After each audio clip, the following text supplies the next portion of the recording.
पतली भागों में छोटी बड़ी झाड़ियों के बीच उगाई घासों को चर रहा हो, गाय रह रहकर रंभा रही हो, बछड़े कुलच्छे भर रहे हो, वहीं कहीं पास में ही एक छोटे से खाली भाग में चरवाहे गुल्ली डंडा या चिक्का कबड्डी आदि खेल रहे हो और छोटी छोटी बातों पर भी तर्क वितर्क करते हुए हंसी मजाक कर रहे हो। पास के ही खेतों में किसान लोग खेतों की निराई गुड़ाई या जुताई कर रहे हो, रह रहकर कहीं सुरती ठोंकने की आवाज आ रही हो तो कोई किसान खेत जोतने के बाद कांधे पर हल उठाए गांव में जाने की तैयारी कर रहा हो, कुछ हंसगढ़िन घास से भरे खांची को सर पर उठाए हाथ में हंसुआ और खुरपी लिए घर की ओर जाने के लिए उतावली दिख रही हो और उसी समय कोई चिंतक वहीं आसपास नजरें गड़ाए ये सब देख रहा हो तो उसे ये सब देखना या महसूस करना किसी स्वर्णिम आनंद से कम नहीं होगा। यह मनोहारी दृश्य उसके लिए सदा अविस्मरणीय होगा। जब आप सरवरिया क्षेत्र में पूरब की ओर बढ़ेंगे तो नदी के खलार में आपको एक बभनवली नाम का गांव मिलेगा। इस गांव में 7 टोले हैं। इन्हीं टोलों में से एक टोला है बभन टोला। बभन टोला को आप पास के टोले वाले बनौती भी कहकर पुकारते हैं, क्योंकि इस टोले पर बसे 22-24 घरों में से 18-20 घर ब्राह्मणों के ही हैं। इस टोले से लगभग 200 मीटर की दूरी पर गंडक बहती है। गांव में कई सारे देवी देवताओं के थान हैं। इन थानों में मुख्य रूप से डेह बाबा, बरम बाबा, काली माई, भवानी माई के थान हैं और साथ ही गांव के बाहर नदी के पास एक टिले पर बना छोटा सा शिव मंदिर।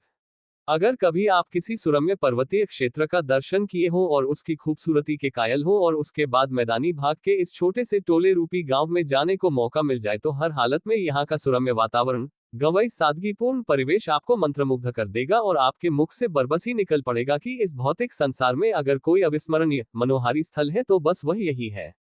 एक बार की बात है कि एक विदेशी पर्यटक दल घूमते घामते इस गांव के पास आ पहुंचा। उस दल को ये ग्रामीण परिवेश, प्राकृतिक सौंदर्य इतना पसंद आया कि वे लोग महीनों तक यहीं रह गए। गांव वालों ने उनकी बहुत आवभगत भी की।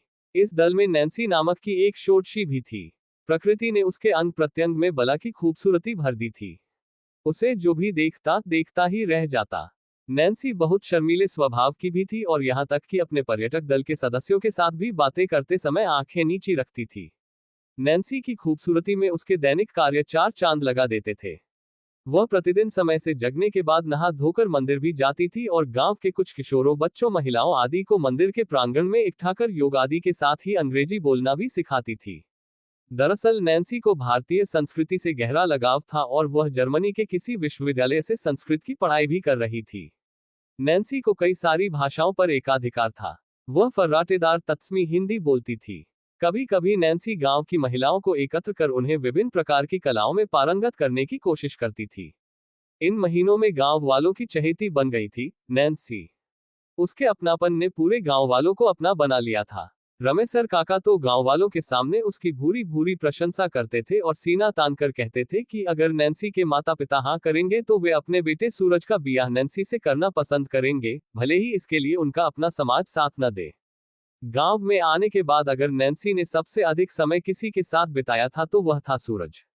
नैन्सी कभी कभी सूरज के साथ खेतों की तरफ भी निकल जाया करती और उसके साथ मेड़ पर बैठकर गन्ना खाती, बहुत सारा बतियाती और हिरनी की तरह कुलाछे भरती गांव में आ जाया करती। कभी कभी जब सूरज गाय बैलों को नहलाने के लिए नदी पर जाता तो नैन्सी भी उसके साथ जाती और मवेशियों को नहलाने में उसकी मदद करती। पुआल का लुढ़ा बना बनाकर गायों बैलों के शरीर पर मलती, गायों बछड़ों को दुलराती और किसी गाय का पगहा पकड़े कोई विदेशी गीत गुनगुनाते सूरज के साथ लौट आती। कभी कभी किसी बात को लेकर नैन्सी और सूरज लड़ भी जाते, पर यह तकरार बहुत अधिक देर तक उन्हें एक दूसरे से दूर नहीं रख पाती। कहीं न कहीं सूरज और नैन्सी के दिल के किसी कोने में प्रेम अंगड़ाई लेने लगा था, प्रेम की लौ जलने लगी थी, पर वे दोनों अनजान थे इससे। विधि का लिखंत कहे या प्रकृति को कोई खेल, लगभग 2-3 महीने के बाद जब वह विदेशी पर्यटक दल उस गांव से विदा लेने लगा तो नैन्सी ने अपने आप को गांव वालों के दिल के इतने करीब पाया कि वह गांव वालों की जिद के आगे नतमस्तक हो गई और अपने साथियों के साथ न जाकर कुछ दिन और गांव वालों के साथ रहने का मन बना लिया। नैन्सी ने जो ही उस गांव में कुछ दिन और रुकने की बात कही, सभी ग्रामवासी प्रफुल्लित मन से मन ही मन उसकी जय जयकार करने लगे। रमेसर काका तो इतने प्रसन्न थे कि उनके आंख के आंसू बहुत चाहने के बाद भी आंखों में रहना उचित नहीं समझे और आंखें भी अब उनको विदा करना ही ठीक समझी। लोग कुछ समझ पाते इससे पहले ही रमेसर काका दौड़कर नैन्सी को बाहों में भर लिए और अपनी बेटी की विदाई करने वाले बाबुल की तरह अरे मेरी बेटी कहकर हंसने लगे। नैन्सी भी अपने आप को रोक न सकी और उनसे लिपटकर आंसू बहाने लगी। नैन्सी ने रमेसर काका के घर के सभी कामों में हाथ बटाने के साथ ही गांव वालों को सिखलाना पढ़ाना जारी रखा। धीरे धीरे 10-11 महीने बीत गए और अब नैन्सी पूरी तरह से ग्रामीण किशोरी के रूप में परिणत हो चुकी थी। इन 10-11 महीनों के बीच नैन्सी ने गांव के किशोरों और युवाओं को इतना प्रेरित किया था, इतना उत्साहित किया था कि गांव के लगभग अधिकांश किशोर युवा जो 10वीं और 12वीं आदि पास थे, वे अपनी मेहनत के बल पर सरकारी नौकरियों में चयनित हो गए। रमेसर काका का बेटा सूरज भी एनडीए की परीक्षा उत्तीर्ण कर प्रशिक्षण के लिए पुणे आ गया। अब गांव की तस्वीर एकदम से बदल गई थी। पहले जो गांव की सरलता, सुंदरता व संपन्नता ठंड से कांपती एक चिड़ै की तरह पंख को सिकोड़े हुए थी, वही सरलता, सुंदरता व संपन्नता अब नैन्सी रूपी घाम के लगने से अपना पंख पसार कर उड़ने लगी थी। सूरज का प्रशिक्षण समाप्त होते ही वह गांव वापस आ गया। उसकी पोस्टिंग एक सेना अधिकारी के रूप में हो चुकी थी। वह 10-15 दिन की छुट्टी बिताने के बाद ज्वाइन करने वाला था। इन 10-15 दिनों में समय ने पूरी तरह से करवट लिया। नैन्सी के ये बताते ही कि वह अनाथ है, उसका इस दुनिया में कोई नहीं है, रमेसर काका ने स्नेहिल हृदय से उसके सर पर हाथ रखा और अपने सूरज से कहा कि बेटा, मेरी एक ही इच्छा है कि नैन्सी को तू अपना ले। सूरज ने रमेसर काका के हाँ में हाथ तो मिलाई पर कहा कि बाबूजी, ज्वाइन करने के बाद मैं पहली छुट्टी में गांव आते ही नैन्सी से ब्याह रचा लूंगा। कहते हैं कि आदमी एक खिलौना है उस शक्ति का, जो अपने मनोरंजन के लिए अपने हिसाब से आदमी के साथ खेलती है। इस खेल में आदमी का बस नहीं चलता, उसे तो बस एक कठपुतली की तरह उस शक्ति के इशारों पर नाचना पड़ता है। वह शक्ति जिसके अदृश्य होकर भी दृश्य होने का भान है, वह कभी कभी कुछ ऐसे खेल कर जाती है कि खिलौना टूटकर बिखर जाता है या उसकी दृश्यता अदृश्यता में परिणत हो जाती है। जी हाँ, परिणीता बनने से पहले ही उस शक्ति ने कुछ ऐसा ही खेल खेला नैन्सी के साथ। ऐसा खेल जो नैन्सी के जीवन में ऐसा भूचाल ला दिया कि वह सदा सदा के लिए अदृश्यता में दृश्य बन गई। हुआ ये था कि सूरज सीमा पर आतंकी गतिविधियों का शिकार हो गया था और उसकी लाश भी शायद आतंकी उठाकर ले गए थे। सेना के कई जवान अधिकारी गायब हो गए थे और 15-20 दिन तक खोज करने के बाद भी जब उनका अता पता नहीं मिला तो सेना ने यह मान लिया था कि वे आतंकी भेद चढ़ गए। नैन्सी, वही नैन्सी जो पहले एक हिरणी की तरह कुलाछे भरती रहती थी, अब एक मूर्ति बनकर रह गई थी। खाना पीना सब कुछ त्याग दिया था उसने। गांव वालों ने, रमेसर काका ने उसे बहुत समझाया पर सब कुछ समझकर भी वह एक नासमझ बनी रही। सूनी आंखों से राह निहारती रही, गांव के बाहर पागलों जैसी घूमती रही।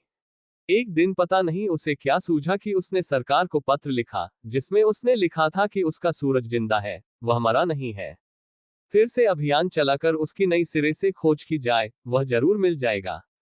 पर सरकार उस पत्र पर कोई कार्रवाई नहीं की क्योंकि वह भी पूरी तरह से मान चुकी थी कि सूरज शहीद हो चुका है। अब नैन्सी के पास खुद कुछ करने के सिवाय और कोई चारा नहीं था। वह हर हालत में सूरज को पाना चाहती थी और उसका दिल यह मानने को कतई तैयार नहीं था कि सूरज अब नहीं रहा। क्योंकि वह एक दिन रमेसर काका से भी कह रही थी कि काका, अगर सूरज नहीं रहा तो मुझे इसका एहसास क्यों नहीं हुआ। काका, हम दो जिस्म पर एक जान है, अगर उसे कुछ हुआ होता तो मुझे जरूर पता चलता। पर सात्विक, समर्पित प्रेम को समझना सबके बस की बात नहीं होती। रमेसर काका ने इसे नैन्सी का सूरज के प्रति दीवानगी, पागलपन समझा और बस उसे सांत्वना देकर रह गए। लगभग 1 महीने बीत गए, अब नैन्सी थोड़ी कठोर सी लगने लगी थी। उसके चेहरे पर अजीब से भाव बनते बिगड़ते रहते थे। लोगों को लगता था कि वह थोड़ी सी बावली हो गई है। एक दिन सुबह जब रमेसर काका खेतों से लौटकर घर वापस आए तो नैन्सी घर में न दिखी। दरअसल नैन्सी तो सूरज की खोज में निकल गई थी। नैन्सी के जाने के लगभग 14-15 दिनों के बाद एक ऐसी घटना घटी जो रमेसर काका और गांव वालों के लिए बहुत ही हृदय विदारक थी। इस घटना ने पूरे गांव को स्तब्ध तो कर दिया था, पर पूरे गांव वाले क्या, जो भी इस घटना को सुनता, नैन्सी के कारनामे के आगे नतमस्तक हो जाता। दरअसल नैन्सी एक सैनिक के भेष में भारतीय सैनिकों की आंख से बचते हुए वहां पहुंच गई थी जहां से सूरज गायब हुआ था। उस जगह पर पहुंचकर नैन्सी ने गोली चलाते हुए दुश्मन सेना के खेमे में भूचाल ही नहीं लाया था, अपितु कितनों को मार गिराया था और भारतीय सेना कुछ समझ पाती इससे पहले ही दुश्मन सेना की एक गोली ने उसकी यह लीला समाप्त कर दी थी। फिर सेना के जवानों ने नैन्सी के शव को अपने कब्जे में लेकर कुछ कागजी कार्रवाई करने के बाद उसे ससम्मान रमेसर काका को सौंप दिए थे। नैन्सी के चले जाने से केवल रमेसर काका का ही घर काटने को नहीं दौड़ता था, अपितु पूरे गांव में शोक की लहर थी। यहां तक कि वह ग्रामीण, सात्विक, मनोरम परिवेश अब आग उगलने लगा था। पर समय अच्छे अच्छे घावों को भर देता है। काफी समय बीत जाने के बाद गांव फिर से अपने पुराने ढर्रे पर लौटने लगा था। लोग बीती बातों को याद कर अपनी आंखें तो गीली कर लेते थे, पर उसे एक बुरा स्वप्न मानकर भूल जाना चाहते थे। एक दिन सुबह सुबह रमेसर काका खेतों से लौटकर आए तो क्या देखते हैं कि घर में किसी के पायल की आवाज सुनाई दे रही है। उन्हें बहुत ही कौतूहल हुआ, पर जब वे घर में घुसे तो चूल्हा जलता देख उनके सर की लकीरों के साथ ही पसीने भी उभर आए। जो कुछ भी हो रहा था वह अजीब था और रमेसर काका कुछ समझ नहीं पा रहे थे। तभी उन्हें एक आवाज ने विस्मित कर दिया। जी हाँ, एक महिला आवाज ने। वह सुमधुर आवाज किसी और की नहीं अपितु नैन्सी की ही थी। वह आहिस्ते से बोल रही थी, बाबूजी, डरिए नहीं। मैं नैन्सी। मैं वापस लौट आई हूं और बहुत ही जल्द सूरज को भी वापस लाऊंगी। रमेसर काका के पैर पीछे की ओर मुड़ गए। वे तेजी से घर के बाहर निकले और घर से बाहर निकले ही चिल्लाने लगे। उनकी चिल्लाहट सुनकर गांव के काफी लोग एकत्र हो गए। फिर उन्होंने लोगों के पूछने पर उंगली से घर की ओर इशारा करते हुए कपकपाए आवाज में कहा कि वह लौट आई है। गांव के कुछ लोगों ने हिम्मत करके घर में प्रवेश किया कि आखिर कौन लौट आई है, ऐसा क्या हुआ है कि रमेसर काका एकदम से सहम गए हैं। जब गांव वालों ने घर के अंदर प्रवेश किया तो उन्हें भी किसी के पायल की आवाज सुनाई देने के साथ ही बहुत कुछ ऐसा दिखा, महसूस हुआ जिससे उन्हें भी नैन्सी के लौट आने पर भरोसा हो गया। पर फिर भी वे यह मानने को तैयार नहीं थे, क्योंकि नैन्सी तो मर चुकी थी, वह कैसे आ सकती है। अजीब स्थिति थी। फिर कुछ लोगों ने हिम्मत करके नैन्सी को आवाज लगाई, पर अब तो पायल की आवाज भी गायब हो गई थी। फिर क्या था, कुछ लोगों ने रमेसर काका का पूरा घर छान मारा पर उसे नैन्सी कहीं नहीं मिली। अब तो गांव वाले पूरी तरह से डर गए थे, तो क्या नैन्सी की आत्मा। खैर, उस दिन गांव वालों ने दोपहर में मंदिर पर एकत्र होकर इस पर चर्चा करनी शुरू कर दी। आखिर अगर नैन्सी की आत्मा वापस आ गई है तो अब क्या करना चाहिए। कहीं ऐसा ना हो कि वह हम गांव वालों को परेशान करे। गांव के बड़ बुजुर्ग अभी यही सोच रहे थे कि तभी एक हल्की सी आंधी उठी। कोई कुछ समझ पाता इससे पहले ही मंदिर का बड़ा घंटा अपने आप बजने लगा।